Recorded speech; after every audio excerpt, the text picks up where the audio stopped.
Hi Albert, it's Paula, and you had asked me how I played my chord solo on There's Something About That Name. I tried to figure out how to do it and put it on YouTube for you. It's not easy. I'll do it. Maybe you can pick it up from this. I hope so. I'm playing in the key of E flat, so if you can get that song, There's Something About That Name in E flat. I work off the melody, and then I put my chords and runs and fills and stuff throughout the melody. Okay, so for an introduction, I do the end of the song. I start with the F7, and you can see it right there at the 6th fret. I use my bass string with my third finger. Some people use it on the 5th string. If you don't hit the 6th string. So there's your melody line. Then I go to the F minor at the 4th fret and drag it up to the 6th fret. And I play a B flat 13 at 6. Turn it into a B flat 7 by just making a little adjustment there.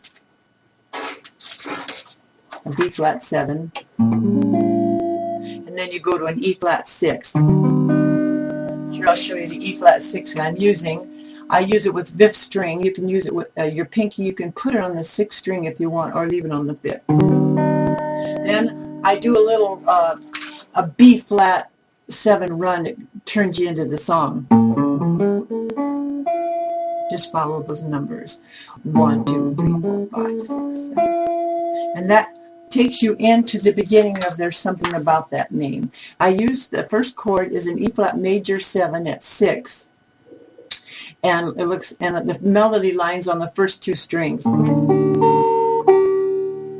The melody repeats, so I take it up to the 11th fret and repeat it up there on the 2nd and 3rd string. And I play an E flat 9 at the 5th fret and drag it down to the 2nd fret. And that E flat 9 becomes a C9. Then you take that C9 up to the 5th fret and get your pinky on the 2nd string for the melody. That's going to take it into an A flat at the 4th fret. Turn it into an A flat 6 minor. There's that A flat 6 minor. And then you go back to an E flat major 7 at the 11th fret. And then here's a little run that I put with it. That's at the 10th fret, and you just follow that. You see that chart there. You trill it. I go over one more string, which I don't have written up there. Then the song goes back and repeats.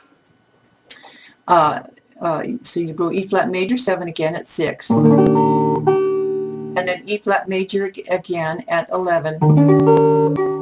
And then you take your E flat 9 at the 5th fret down to the 2nd fret again. Then repeat that melody on the top string. Then you go up to this F9 at the 7th fret. Fragrance, melody line under the... And I play an F minor 7 F minor at the first bass string. You can use a bar or use your thumb, and then to a B flat 7. A B flat 7, which you've already got there. So that takes you through the first 2 lines. Then it's going to repeat. I know this may be a little complicated, but this is the best I could do for you. And it starts again. Jesus. And then up at the 11th fret again.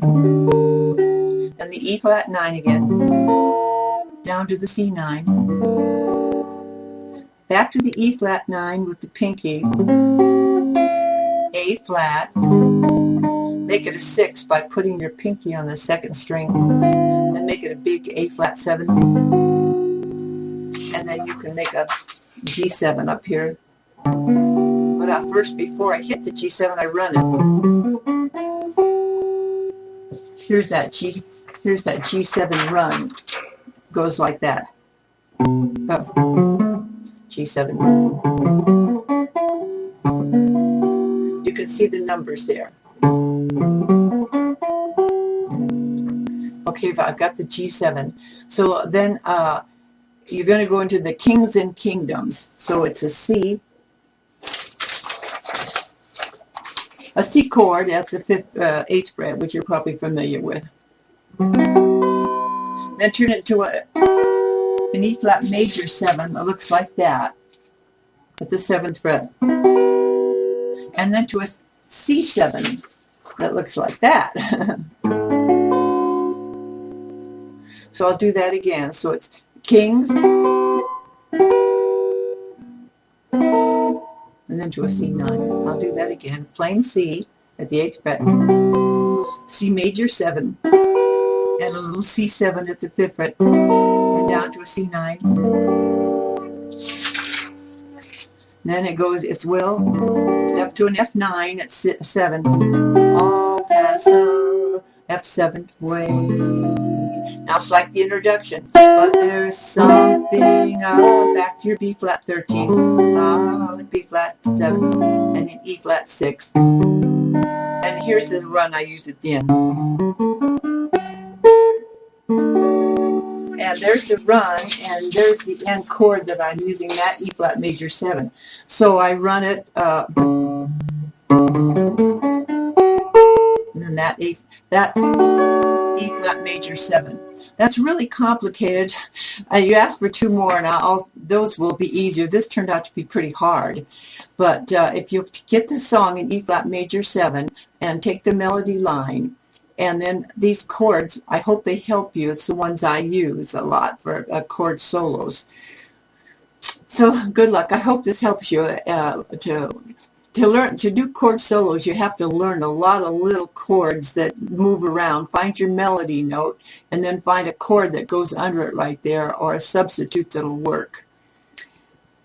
I hope you enjoy it, and I hope you can play it. Thanks.